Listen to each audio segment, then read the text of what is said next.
pals, it's Sassy Cassie, and welcome back to another reaction video of Naruto Shippuden.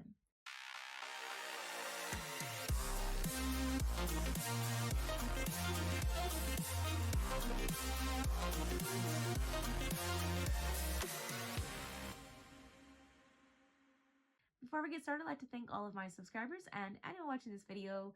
Thank you so much for watching and continuing to follow me on this crazy shinobi journey. I would also like to give a very special thank you to my patrons.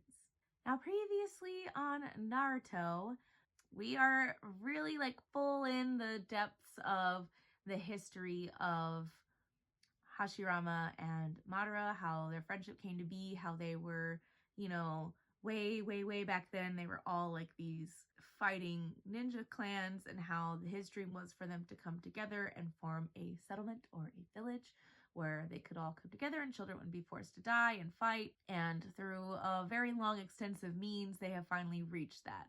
Now, granted, there was a lot of fighting and they competed with each other and they've grown stronger and blah, blah, blah, which, we all knew how powerful and how strong they both were. So it did kind of just go through that, but it reached a point where Madara lost to Hashirama, which we know is the only person he's ever lost to, the only person stronger than him. And we know that, they were literally about to kill him. And I'm sure some people probably think, and I guess it's not technically wrong, that if they had just killed him, a lot of this other stuff would not have happened. However, Hashirama never gave up on their dream of creating a place where people didn't have to suffer, especially children. So he didn't let anybody kill him, and he was willing to kill himself in order to prove to Madara that this was going to be a place where he could live, that they could, have this dream that they always wished of. And of course, the visual of the rock skipping and reaching the other side, and Madara stops him. He's like, listen, I believe you. I have seen who you are. And I do appreciate, and maybe this will get soured, maybe, I don't know, we're going to watch the next this episode and find out. But even if Hashirama feels that way, it's probably, obviously, very clear that not everybody feels the same. Or maybe they are just discovering things about the Uchiha that don't sit well with them, and that's why they think that they're possessed by evil and all that other stuff. So I'm sure that, amongst many things, is what drove Madara to separate himself. But I do personally, and this could change depending on how we go in the rest of this little story, but it just feels to me that even if Madara did all this stuff because he felt like the clan was being treated unfairly, I feel like maybe the one person that he could trust, that he maybe did trust, was Hashirama, and he knew that he would never treat them maybe that way. I don't know that for sure, but it just feels like maybe the only person he trusts outside of his clan is Hashirama. And maybe once he died, and maybe once his brother took over, that's maybe when things got bad. I don't know. Again, we'll find out.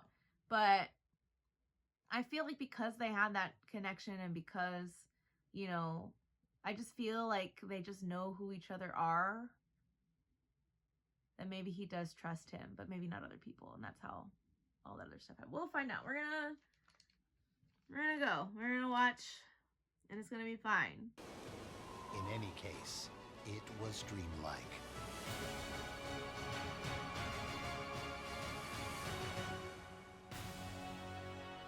Wow. Look at that little baby village.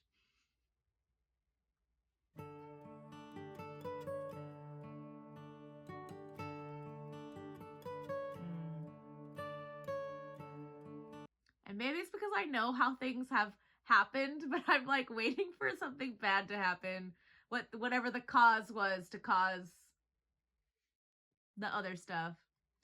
But I do appreciate that he did have this moment where his dream was a reality.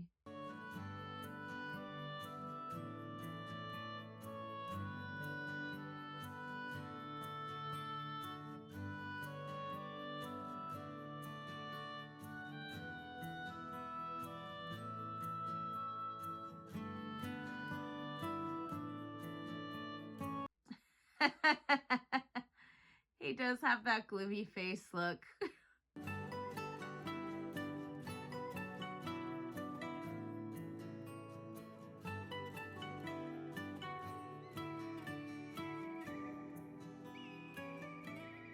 Do you remember how we used to talk here when we were brats? Yeah. That is really sweet, though. Again, still waiting for the bad part. But I love that they go back up there. It sounds pretty good. Well, then it's decided. All right. If that settlement is built, then that would mean I could protect my brother here from this boundless vantage point.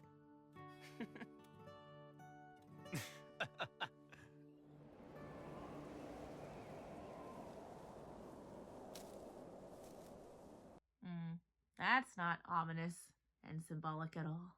You've no blood siblings, but I want you to think of all the village shinobi as siblings. I want you to protect them with all your might. Me? Who couldn't protect my own brethren?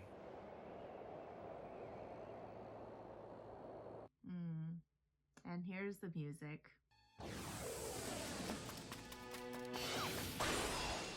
Flying rising slice! Izuna! Is it that maybe the evil possession in his heart cannot forgive it? This village is going to keep expanding. We're going to need to find a name for it. You have any thoughts on that?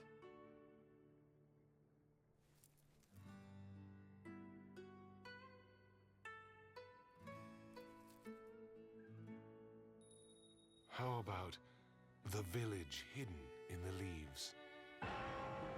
So simplistic, no ingenuity.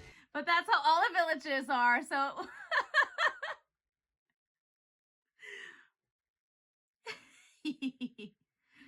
That is very interesting that Madara is the one that came up with that, though. That's the reason why I want to have your likeness carved into this cliff face at our feet, as a symbol of our village's protector. Now you're kidding. But your face is a bit too stern, so it'll have to be softened up. Maybe so, but it still beats that sad look of yours. Ah, there you are. What are you dawdling here for? The feudal lords from the Land of Fire will be here soon for the conference. Tobirama. And we know he has strong feelings. For Hokage? That's not your choice. To propose Madara as a candidate for leader is fine. But the decision should come from the village's popular opinion and discourse for the Land of Fire's... So a popularity contest.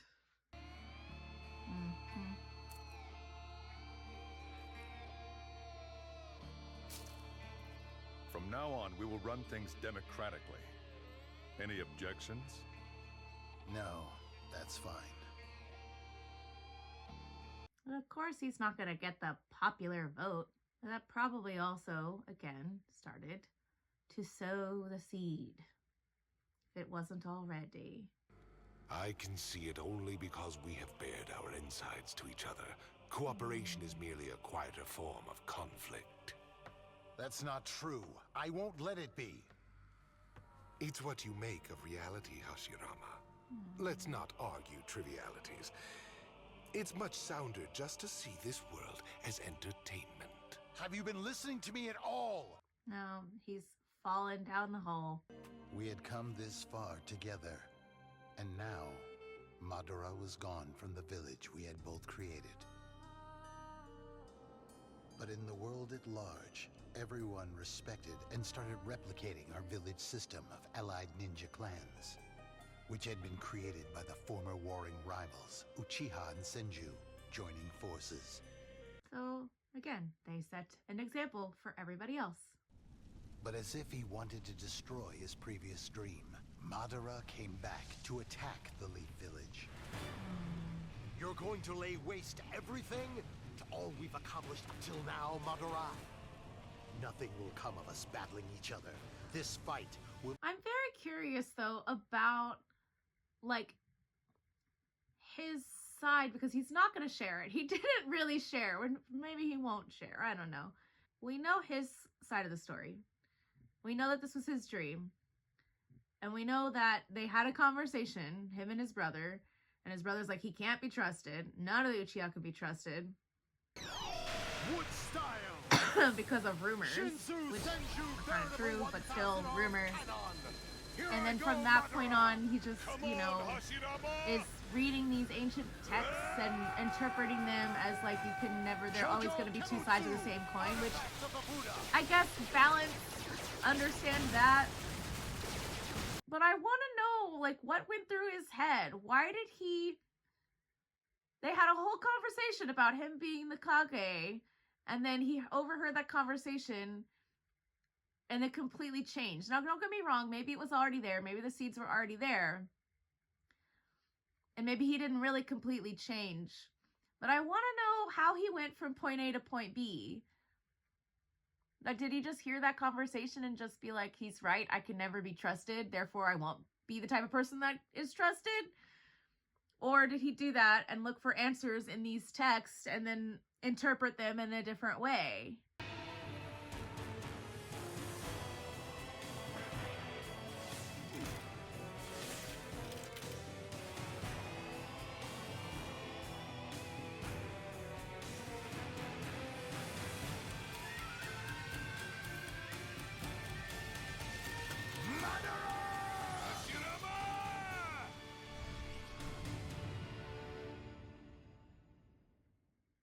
Yeah, I really do be seeing the similarities, the parallels between like their relationship and Naruto and Sasuke's relationship.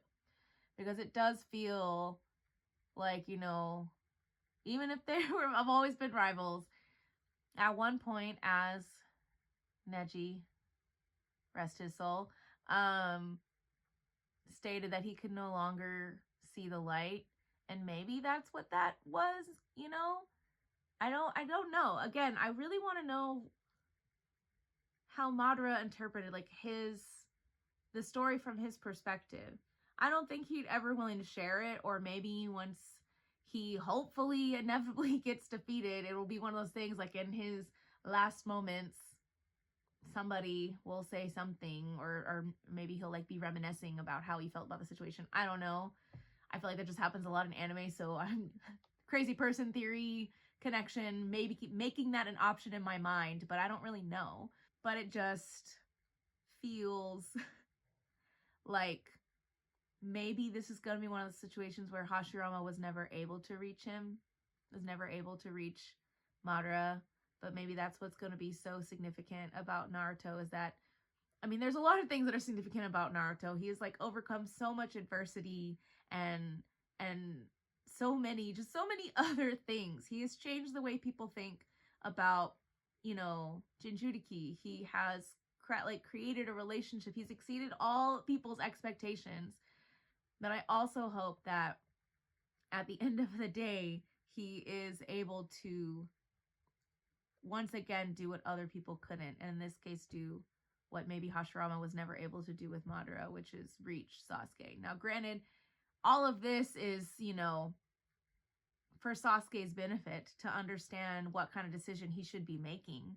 He wants to understand, again, what is a village and why it was so important that his brother would kill his entire clan to protect this. He doesn't understand what is so important about a village.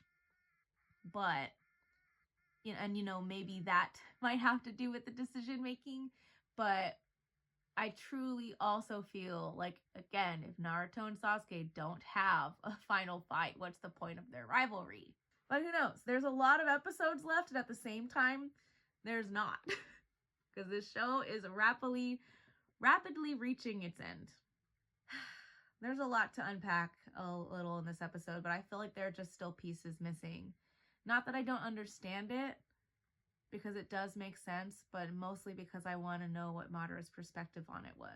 Because all we know is that he overheard the conversation, and then now they're having a meeting where he's interpreting these texts passed down from, you know, Uchiha to Uchiha within the clan, and he said that said this, but it could be interpreted a different way. I just want to know how we got from there to there, you know? But anyways, for now, thank you all so much for watching and continuing to follow me on this crazy shinobi journey. And until next time, bye!